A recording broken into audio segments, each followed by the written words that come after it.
I want to ask you about the age dynamic, because I think that kind of gets brushed under the rug a little bit. Leah, I think when she came on, it was more of something that she discussed. Yes. But how did you feel? Because look, these ladies are old. They're ladies of a particular age. Yeah, you know, They're they older.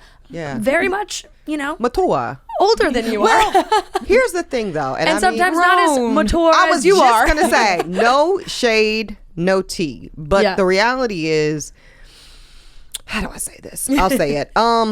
Although there's like 15 or 20 years, actually even with the Ramona and I mean, no, Ramona's literally older than my mom. Ramona's, I don't know. Ramona's in her 20, like early 60s. Yeah, she's 64. I mean, she's proud. older than my mom. No, but she is. My mom's 61. Whatever it is, what it is. Your mom's young. She's young. Yeah, she had me 23. She's a pretty young woman. But the point is there's over 20 years between us, right? There's massive age gaps.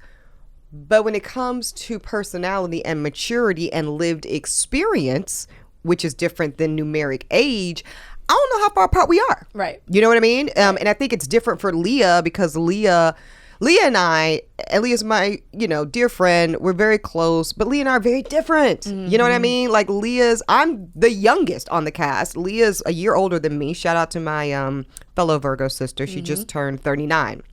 I'll be 38 in like a week or so. Leah relishes in the adolescent-like energy of her youth. She's still very much that way. Not to say she's, the shitty things people say in terms of childish. She's not childish at all. She's a really smart, sharp woman and a great mother, by the way, of a preteen. So she can't be that childish. She's doing a great job with her daughter. But she leans into that, like, youthful energy. I don't. On my podcast, Holding Court with Eboni K. Williams, I'm referred to as Auntie E. Like, I relish in, like, the stripes I've earned being a woman of a particular age and really life experiences. Like, shit, I was divorced by 28. I grew up with a single mom. I, started practicing law at 23. Like, I'm an old soul, and for me, it served me well.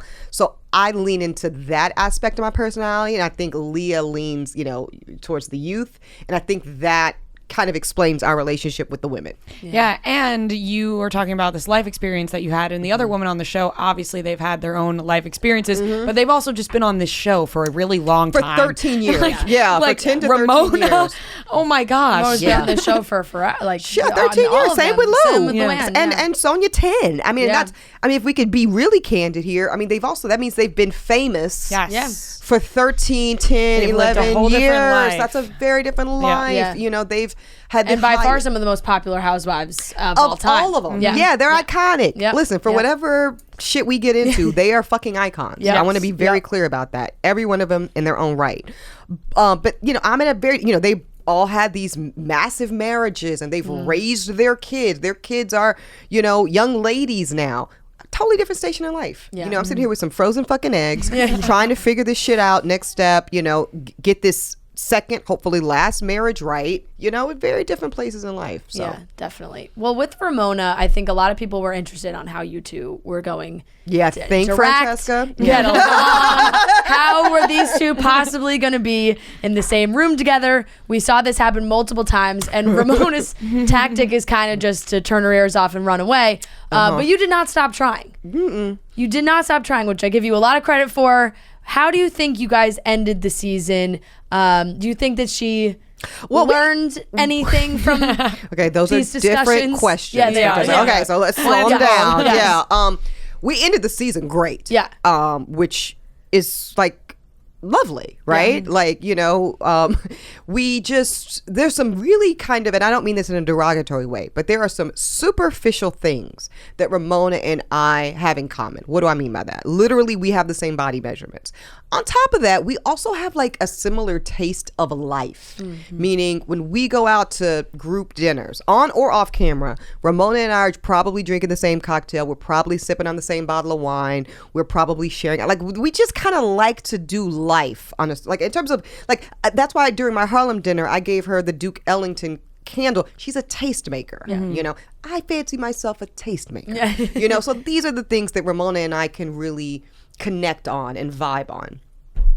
Then there's things that we don't fucking connect and vibe on, and they're very obvious and need not be said. So, And I think where we ended, because we had dinner maybe, now it's probably been like a month ago, we had dinner at Avra, and I think it was kind of like we hadn't talked in a while, so it was nice to kind of just start talking again. And I think it was like, I see you see me, I respect where you're at, don't fucking agree with most of it. Yeah. She would say the same. And we're grown enough women to just let that sit. Which doesn't happen a lot. Yeah. Now. Yeah, I was gonna like say, sometimes having those conversations can really absolutely break up friendships. Totally. And you Yeah. never talk to that person again. Yeah, you guys didn't come to blows with it. Like you were like, we're just gonna go back and forth on this. And it's so clear to me where you are and where your limitations may be. I think she's very clear on what tactics don't work with me, Right. like the gaslighting, the fragility shit, the running away and putting on the butterfly necklace. The Bitch, vertigo. you can go do all of that and I'm still gonna be here sipping on this champagne. Yeah. So now what is it? Right. Yeah. And So do you feel like now you guys can be at a place where you can both enjoy the things that you do enjoy together, That's and then exactly put the what I other think. shit to the side? Yep. That's great. And it's not fake, right? Because it's not You like genuinely feel that way. Yes, I genuinely feel that way, and I think she genuinely feels that way. And it's not that we're dismissive rather of the things that are outstanding. We know they're there. It's like a big old thing, and it's there, honey. Yeah. But it doesn't have to destroy the opportunity to enjoy what we can of each other. Definitely. And I feel like that's just a lesson for people in general. I think so too. It I'm really definitely proud is. of us, honestly. Yeah.